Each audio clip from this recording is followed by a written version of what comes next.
Russia மற்றும் ஜப்பான்ல இன்று காலை பார்த்தீங்கன்னா சக்தி வாய்ந்த நிலநடுக்கமும் சுனாமியும் ஏற்பட்டதை தொடர்ந்து இந்தியாவிலையும் சுனாமி பாதிப்பு இருக்குதா இல்ல நிலநடுக்கம் ஏற்படுமா அப்படிங்கிற ஒரு மாதிரி பீதி பார்த்தீங்கன்னா மக்களிடையே ஏற்பட்டிருக்கு. ஏன்னா ரஷ்யாவில் பார்த்தீங்கன்னா 70 ஆண்டுகள்ல இல்லாத அளவுக்கு இன்னைக்கு காலையில 8.8 ரிக்டர் அளவுக்கு பார்த்தீங்கன்னா நிலநடுக்கம் பதிவானுச்சு. அதை தொடர்ந்து பார்த்தீங்கன்னா பயங்கரமான சுனாமியும் தாக்குனுச்சு.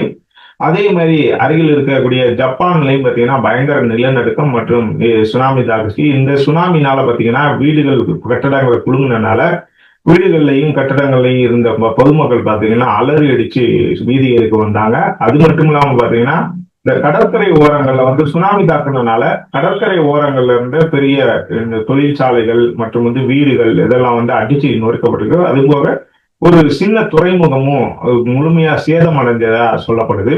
இந்த சுனாமியும் சரி, இது அதாவது நிலநடுக்கமும் சரி 2011க்கு பிறகு ஏற்பட்ட மிக சக்தி வாய்ந்த ஒரு நிலநடுக்கம் தான் அப்படின்னு சொல்லப்படுது. ஏன்னா 8.8 ரிக்டர் அளவுக்கு வந்து பதிவாயிருக்கனால இது கிட்டத்தட்ட ஒரு 14 ஆண்டுகளுக்கு பிறகு ஏற்பட்ட உலகம் முழுவதும் ஏற்பட்ட நிலநடுக்கங்கள்ல ஒரு சக்தி வாய்ந்த நிலநடுக்கம் அப்படின்னு சொல்லப்படுது.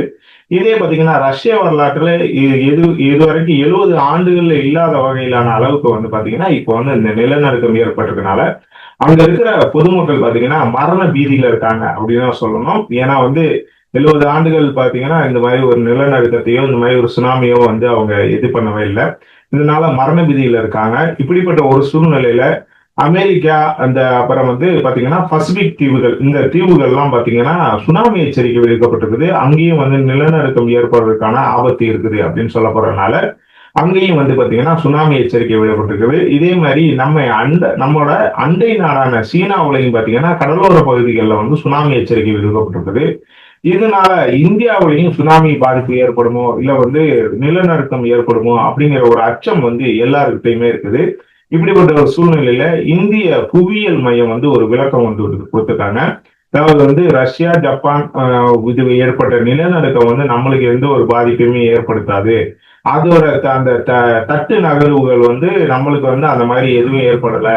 அந்தமான் கடற்பகுதி இந்த இது இருக்கு இல்லையா, இந்த வங்காள விரிகுடா இந்த பகுதிகளில் அந்த மாதிரி எந்த ஒரு இது இல்ல மூமெண்ட்டுமே இல்லை. அதனால இந்தியாவுக்கு வந்து பாத்தீங்கன்னா ஒரு நிலநடுக்கம் ஏற்படுவதற்கான அந்த அளவுக்கு சக்தி வாய்ந்த நிலநடுக்கம் ஏற்படுவதற்கோ இல்ல வந்து சுனாமி ஏற்படக்கூடிய ஆபத்தோ இல்லை. அதனால பொதுமக்கள் நிம்மதியா இருங்க அப்படின்னு சொல்லிட்டு ஒரு தகவலை வந்து சொல்லியிருக்காங்க. சீனாவில் ஏன் வந்து கடலோர பகுதிகளில் நிலநடுக்கம் இது சுனாமி விடுத்துட்டாங்கன்னா ரஷ்யா ஜப்பான் பாத்தீங்கன்னா உங்களுக்கு வந்து அதோட இந்த தட்டு நகர்வுகள் பாத்தீங்கன்னா அந்த ஒன்னோட வந்து இருக்கக்கூடிய தொடர்புடையக்கூடிய தட்டுகள், அந்த பூமி மேற்தட்டுகள் இருக்கிறது. ரஷ்யா ஜப்பான் சீனா இதெல்லாம் ஒன்னோட வந்து தொடர்பு உடையதுங்கிறனால அங்க வந்து சுனாமி வர்றதுக்கான வாய்ப்புகள் இருக்கு, நிலநடுக்கம் வருவதற்கான வாய்ப்புகள் இருக்கு அப்படிங்கிற மாதிரி சொல்லியிருக்காங்க. ஆனா இந்த இந்திய கடற்பகுதி போக இந்திய நிலப்பரப்புக்கான தட்டுகள் வந்து அதோட வந்து தொடர்பு இல்லாம இருக்குது. இது வந்து வேற வேற அடுத்தடுத்த தட்டுகள்ல இருந்து தான் வெளியே இதாகிறதுனால இது வந்து அந்த இம்பாக்ட் வந்து நம்மளுக்கு ஆகாது. அதனால வந்து நம்மளுக்கு சுனாமியோ இல்லை நிலநடுக்கமோ ஏற்படுவதற்கான வாய்ப்புகள் இல்லை அப்படிங்கிற மாதிரி ஒரு விளக்கத்தை வந்து கொடுத்துருக்காங்க. ஆனாலும் பொதுமக்கள் வந்து எந்த ஒரு அச்சமும் இல்லாம நிம்மதியா இருங்க அப்படிங்கிற மாதிரி சொல்லியிருக்காங்க.